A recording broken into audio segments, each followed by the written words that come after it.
in English we have the demons and the ghosts and whatnot. There's something that lives in the beyond, and they're very scary and they're harmful. And there's something you cannot control, but they control you.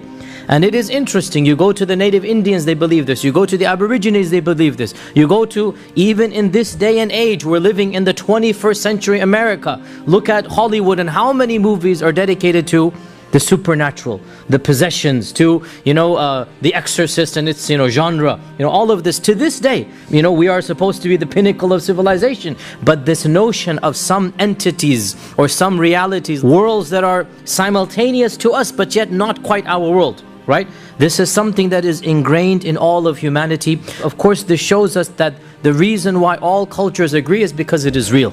Right? From our perspective, we say, the reason why each and every civilization believes in spiritual entities, and they are generally speaking spiritual entities, ghosts or demons or ghouls or whatnot, they believe in them because they are real and these societies experience them. There's a number of series on the sci-fi channels and other learning networks and whatnot, in which allegedly they interview live people, about what has happened to them.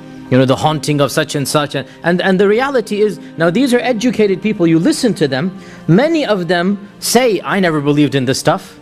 I was raised as a very, modern, very educated person. I never believed this could happen. But then what are you going to do when, XYZ begins to happen, right? And from our perspective, we look at all of this, we read all of this, and it fits in perfectly with our worldview.